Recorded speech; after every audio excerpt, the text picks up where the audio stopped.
Hey everybody, it's your boy SergDragon and welcome back to another edition of the Heavens Monsters podcast. Don't mind the clothes, I just woke up. This man woke me up. I'm in my pajamas, but that's fine.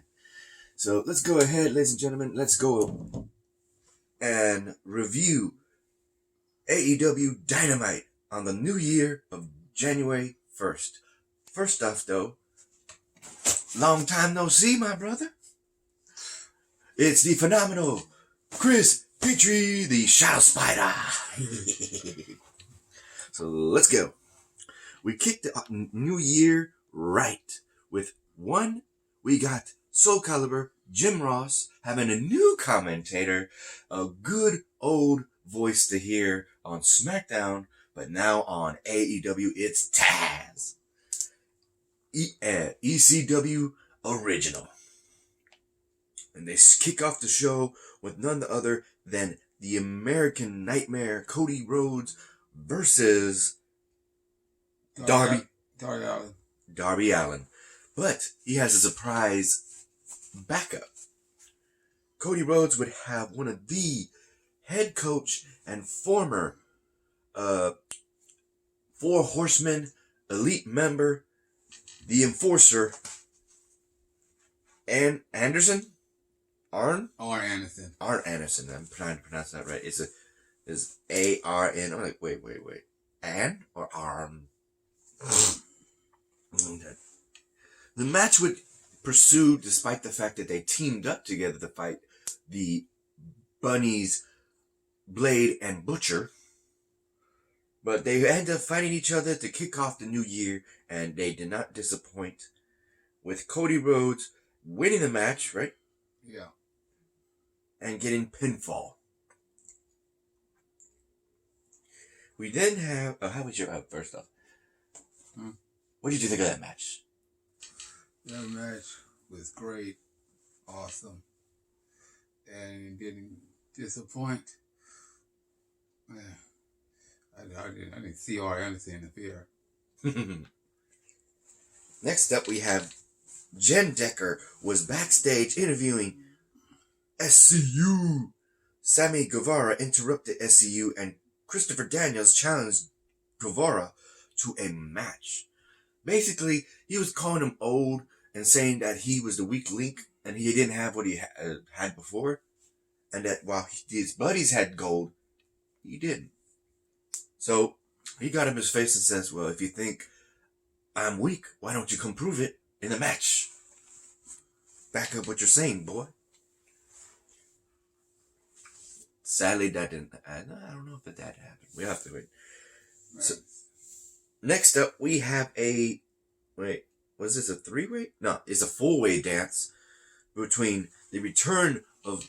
How you pronounce that? Nia Rose versus Hikaru Shida versus Dr. Britt Baker.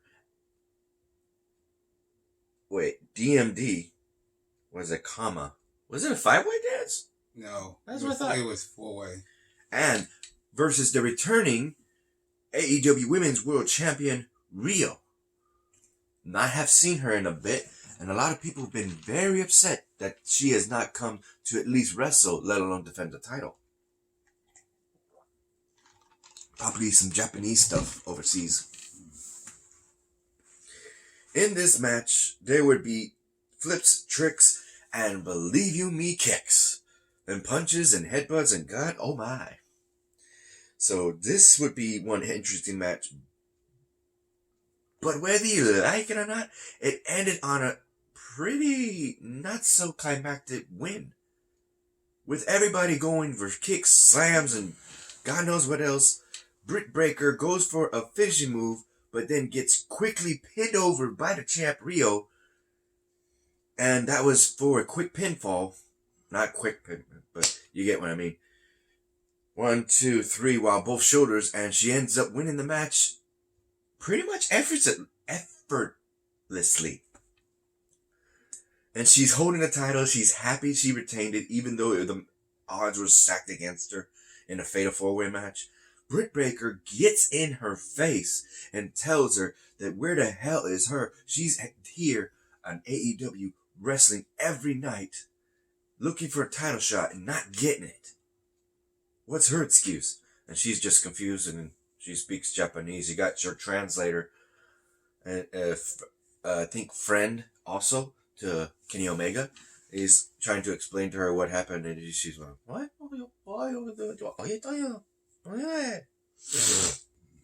I'm confused.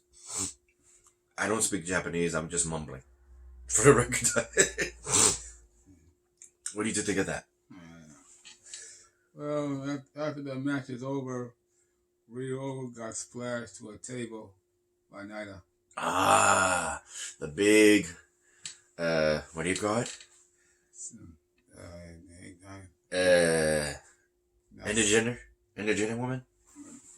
Yeah. Once a man, now a woman in the women's division. There you go. She scares T-Money. She scares him. She scares T-Money. Oh boy. King of puppies. Don't like that puppy. She's not a puppy. Anyway, though, with that said, yes, I'm glad you mentioned that, bro, because I forgot about it. Yeah. Yeah, after her return, she was hoping to come back as champion and didn't get it. And she just beats the living hell out of everybody. Oh, God. Yeah, that'll be another suspension. If she hit the referee, yeah, but she didn't hit the referee this time. That's what got her suspended for the whole damn month. A video package for the Dark Order was aired, even though that's how we ended the night last time. Nobody bothered to note the fact of what the Dark Order did in the last episode of 2019. Really? Really? I noticed that. Nobody was talking about that. Just thinking about that. Next, we got Trent with Chuck Taylor and Orange Cassidy versus Jon Moxley. And Jon Moxley had one hell of a match with Trent, but Trent didn't put up too much of a fight for him and ended up getting the package DDT, and that was it. After that, it would be Sammy Guevara walking through the crowd, stealing their beer, stealing their popcorn, and just trying to talk to him, sending a message through Chris Jericho on the monitor, issuing him another sweet deal on why he should join the Inner Circle, even mentioning the other factions like the Dark Order and the Shadow Organization, whatever you want to call it, that Brandy Rose is going with Awesome Kong. I'm trying to say, is it Amazing Kong or Awesome Kong? Awesome Kong. There you go. Because I thought it was amazing for a second. Yeah. He's not? Yeah. So, with that said, we got Chris Jericho on the monitor showing us that he's got a nice looking car as a sweet deal with his license plate saying Mox. Not Moxley, Mox. And he says that if you join the order, this car is just to sweeten the deal. It's yours. But only if you join us and all this, blah, blah, blah, blah. So, will he join them? It's yet to be said, because he has said that he will give him his answer next week, this Wednesday night. On the 8th. 7 days later. It was the 1st now. Add 7 days. It's the 8th. What are you hoping for, my brother? Are you hoping he joins the Inner Circle or no? I hope he doesn't join Inner Circle, because Chris Jericho want no part of Jon Moxley and the title. Next up, we have the Natural. Dustin Rhodes, the older brother, formerly known as Goldust. No more, because WWE owns that name. Yeah. Versus the Spanish God, Sammy Guevara, was up next. That's why Sammy Guevara came out. Their match would go on, and hold up, let's see. Yeah. It would be Sammy Guevara for the win. How do you win, my brother? Do you remember? Jake Hager. Oh, Jake Hager, formerly known as Jack Swagger, came in and got the drop on him. Damn it. That sucks.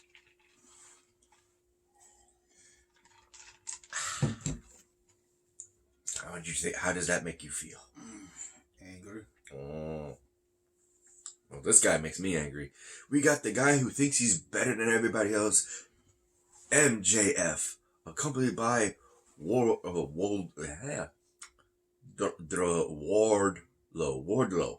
How you pronounce his name?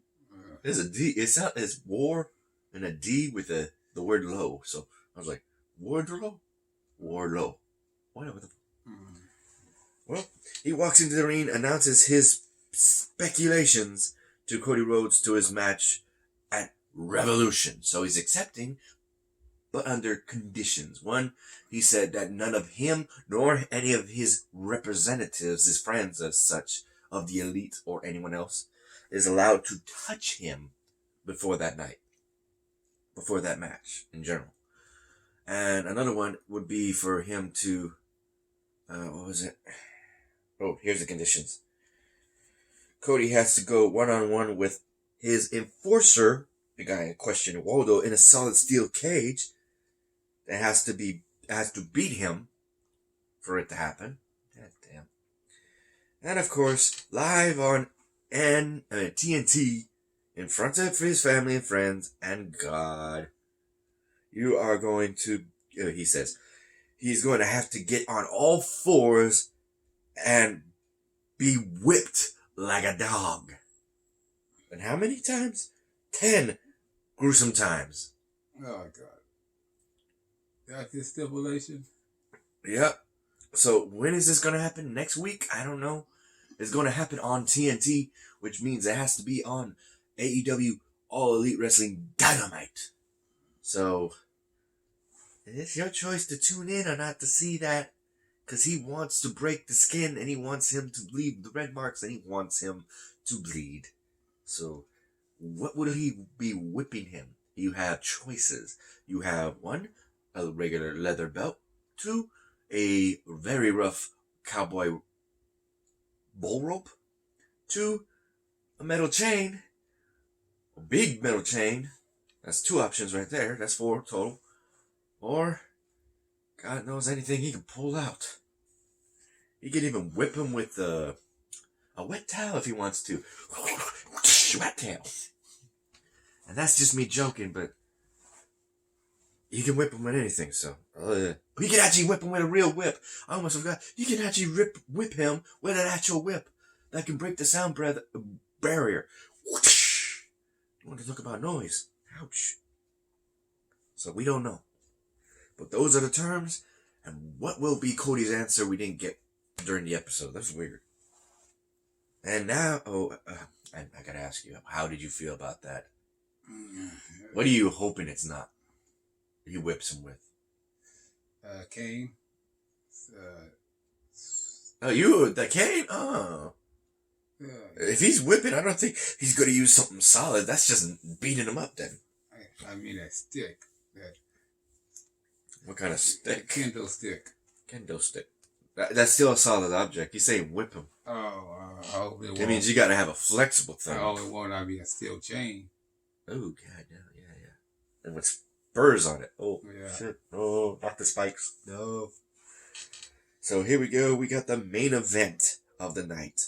The Elite, Kenny Omega, and the Young Bucks versus the Bastard Puck and the Lucha Bros. Now, those guys I like. They would have an interesting match, and this match starts with Kenny Omega and Pentagon Jr., where he tries to do the Zero Miedo, but his glove ended up being caught and slapped into Pentagon Jr.'s face, and he's like, oh, he's getting all mad and shit. I saw him. I saw the before set up on Instagram. Yeah, I follow Pentagon Jr. Yes. The match would be all over the place, but make no mistake, it was... Wait.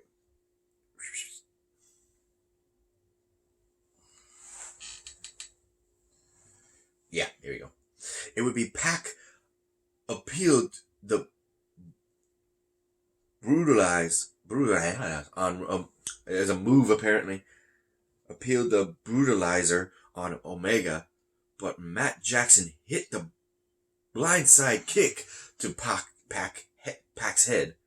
Kenny hit the one-winged angel on Phoenix, and the Elite won the match. Yeah, Phoenix got sidetracked and got picked up real quick and slammed for the Elite to get the win. They needed that win, for real. Yeah. Then we have Cody came out to join his friends and celebrate in the ring. I didn't see that. I did. They called Hangman Page to join them, but Page waved them off and walked away. I'm like, what's going on? He turned heel. Oh, no. Be sure to... yeah, it's just a heads up. And, let's see. TNT from Landers Center in South Haven, MC? What is it? Mississippi? Mississippi. Yeah. Yeah. Missouri? How would you feel about that match, my brother?